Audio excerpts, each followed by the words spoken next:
दर्शन घेतलंय समाधीचं. लोकसभेच्या दृष्टीने काय प्रार्थना साईबाबांकडे केली आहे?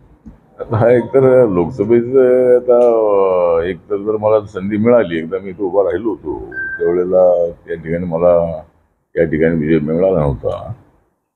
पण या ठिकाणी साईबाबाच्या दर्शनासाठी आज मी इथं आलो होतो आणि अनेक वेळेला मी इथं आलेलो आहे. ज्या वेळेला इथं शिर्डीला आलो त्यावेळेला साईबाबांचं दर्शन आपण घेतलेलं आहे.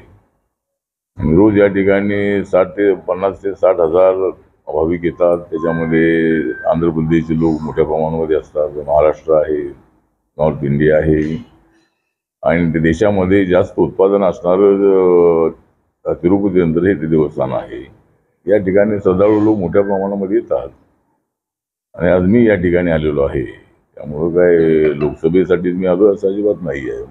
मी समाजामधला कार्यकर्ता आहे, बाबासाहेब आंबेडकरांचा अनुयायी आहे, सर्व धर्म समभावाची भूमिका घेणारा मी कार्यकर्ता आहे. या ठिकाणी श्रद्धाळू लोकांची संख्या मोठी आहे आणि लोकसभेच्या दृष्टिकोनातून काय मला जर संधी मिळाली तर मी या ठिकाणी उत्सुक आहे. मी माननीय नरेंद्र मोदींच्या सरकारमध्ये मंत्री आहे आणि जर मला संधी मिळाली आणि मला मंत्री होण्याची संधी नक्की मिळालच आहे तर या भागाचा जो विकास आहे तो करण्यासाठी या भागामध्ये इरिगेटेड असणारा मोठा एरिया आहे.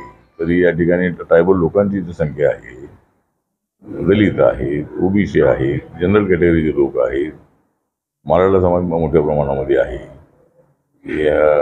या सर्वांना न्याय देण्यासाठी मी नक्कीच जर मला संधी मिळाली तर या भागाचं डेव्हलपमेंट करण्यामध्ये मी तसा प्रयत्न करणार आहे. तसा मी लोकसभेतला माणूस आहे. मी 3 वेळेला लोकसभेमध्ये होतो. एकदा मुंबईमधून, 2 वेळेला पंढरपूरमधून, 4थ्या वेळेला मी शिर्डीमध्ये उभा राहिलो होतो. त्यावेळेला काय थोडे गैरसमजातून माझा पराभव झाला होता. परंतु आता मला खात्री आहे की मी केंद्रामध्ये मंत्री आहे आणि लोकांच्या भावना मी पाहतो आहे. अनेक लोकांचे मला फोन येत आहेत आणि आपण इथं आलो पाहिजे अशा पद्धतीची मागणी ते करत आहेत.